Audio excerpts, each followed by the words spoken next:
Hello dear student, welcome. तो liquidation of company वाला sum जो यूनिवर्सिटी पेपर का है, राइट, वही वाला सॉल्व करा देता हूँ, तो टेंशन नहीं लेना है। तो लिक्विडेशन का मतलब पहले बताया ना, कंपनी का सत्यानाश हो गया, राइट, कंपनी का दिवाला निकल गया, कंपनी लॉस मेकिंग में हो गई है। तो अब इसको फाइनल रेट बना के सबका लिक्विडेट करना है, राइट। तो क्वेश्चन मैंने यही लिख दिया क्योंकि क्वेश्चन पेपर नहीं था, तो ये बैलेंस शीट दिया है और बहुत सारे एडजस्टमेंट दिया, राइट। तो ये क्वेश्चन हो गया। तो आपको मालूम होना चाहिए कि लिक्विडेटर स्टेटमेंट में जो लिक्विडेटर का फाइनल स्टेटमेंट बनेगा, आपको रिसिप्ट लिखना है और पेमेंट लिखना है, राइट। तो रिसीव मतलब पैसा आया और पेमेंट बोले तो पैसा गया। तो अपने पास पैसा कब आएगा?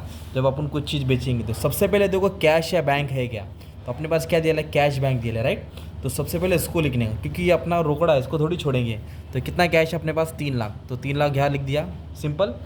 फिर इधर क्या बोला है? Due to mismanagement and heavy losses, company का सत्यानाश हुआ डायरेक्टर की वजह से। तो कंपनी 1 अप्रैल को घोषित कर दी कि हम कंगाल हो गए। तो कंगाल मतलब कंपनी क्या करेंगे? नहीं, आप पढ़ाओ, सिर्फ लाइट आवाज में पढ़ाओ, चलेगा। तो कंपनी क्या कर रही है? लिक्विडेट हो रही है। क्या हो रही है? लिक्विडेट हो रही है, मतलब अपना कंगाल हो रही है, राइट। तो फिर कंपनी ने क्या बोला? एसेट को रियलाइज़ किया। रियलाइज़ का मतलब होता है बेच के पैसा आ रहा है। रियलाइज़ मतलब बेच के पैसा आ रहा है, ठीक है। तो क्या क्या बेचा लोगों ने?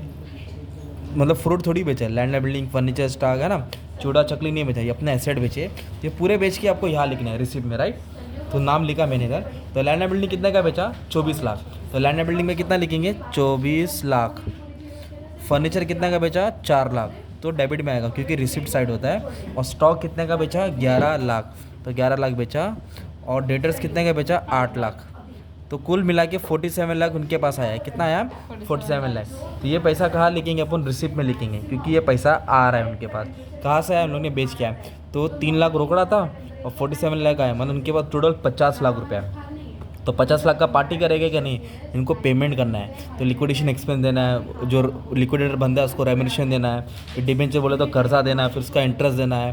फिर जो भी लाइबिलिटीज़ में कर्जा वो देना है। फिर प्रेफरेंस शेयर का कैपिटल, फिर प्रेफरेंस डिविडेंड देना है। फिर बचेगा तो इक्विटी को मिलेगा ना यार, ऐसा सम होता है। तभी एकदम बेसिक से करते हैं। तो इधर बोला है एक्सपेंस ऑफ लिक्विडेटर अमाउंट 42,000, मतलब बिजनेस का बंद करने का झमेले का खर्चा हुआ।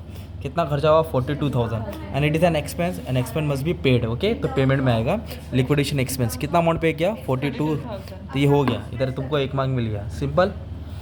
फिर इधर आगे क्या बोला है कि जो लिक्विडेटर है ना, and the remuneration fix to liquidator was 3%, उसको 3% मिलेगा ऑफ एसेट रियलाइज। ये वर्ड बहुत इंपॉर्टेंट है, राइट। तो 3% किस पे मिल रहा है? Asset realised. तो कितना एसेट बेचा उसने? ये अलावा एसेट बेचा ना, तो इसको ऐड करेंगे तो कितना लगेगा है? 47 लाख। तो 47 लाख पे वो लिक्विडेटर अपना काम का मेहनत का 3% ले रहा है, राइट। तो इधर लिखने का 47 लाख के ऊपर 3% कमीशन, उसको कमीशन दे रही है, राइट। तो 1,41,000 कितना आ जाएगा? 1,41,000। अब 47 लाख कहाँ से आया है? ये एसेट्स का टोटल है, इसका नहीं लिया, इधर का लेने का, ठीक है। बच्चे लोग कभी कभी कैश को भी ऐड कर लेते हैं, उस पर 3% है, मतलब 1,41,000 ये कंपनी ने लिक्विडेटर को दिया है ऐसे रेम्यूनरेशन, सिंपल। अब उसके बाद क्या करने का अपने को? डिबेंचर्स देना है। क्या देना है? तो डिबेंचर बोले तो लोन होता है। कितना लोन है? 12 लाख। ये क्या था? कर्जा था। और इधर लिखना मतलब दे दिया। तो कर्जा कितना था? 12 लाख, और अपन ने 12 लाख दे दिया। तो कंपनी को डिबेंचर्स भी दे दिया, राइट। फिर उसका इंटरेस्ट देना है कि नहीं देना है? पहले देखो कि लिक्विडेशन कब हुआ था? अप्रैल को। और डिबेंचर को सेटल कभी किया? 30 जून को। मतलब अनाउंसमेंट किया कि 1 अप्रैल को हम लोग कंगाल हो गए, तो 1 अप्रैल को सबको पेमेंट करना चाहिए, पर उन्होंने 30 जून को किया। तो लिक्विडेशन डेट 1 अप्रैल था और पेमेंट 30 जून, तो कितना मंथ का डिफरेंस आया? 3 मंथ। हाँ, तो फिर इंटरेस्ट कैसे लिखेगा? 12 लाख पे 9% आएगा, 12 लाख पे 9%। और 3 महीना, तो ऐसा लिखेंगे 12 लाख, है ना। कितना परसेंट? 9%। और कितना मंथ? 3 मंथ। 3 मंथ बोले तो 3/12। तो इसको कैसे सॉल्व करने का? 12 लाख निकलेगा इंटू 9% इंटू 3 डिवाइड बाई 12।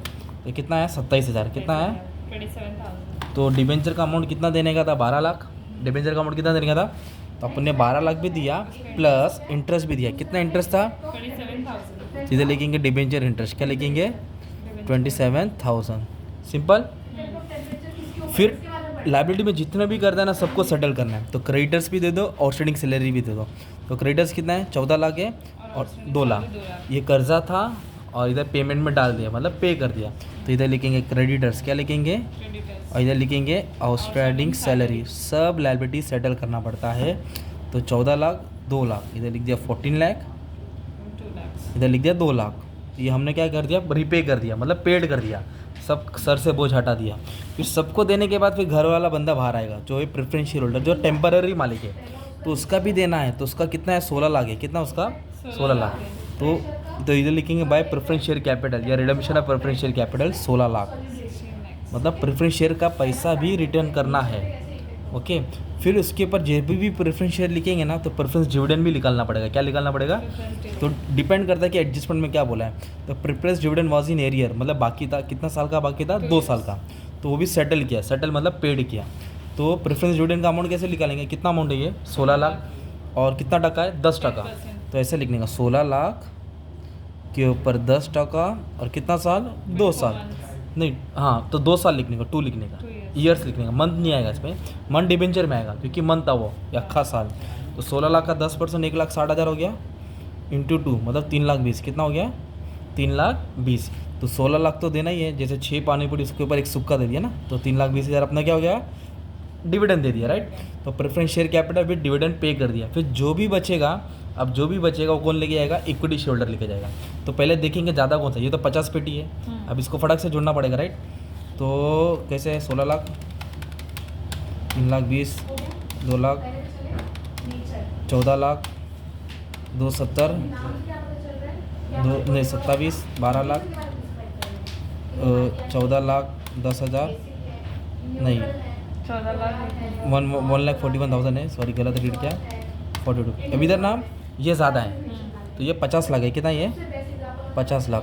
तो इधर को दोनों तरफ लिखेंगे, तो 50 में से इतना माइनस को तो गैप मान लो 70,000 है, कितना आया, 70,000 है। ओके, मेरा आंसर गलत भी हो सकता है, फॉर एग्जाम्पल मान लो 70,000 है।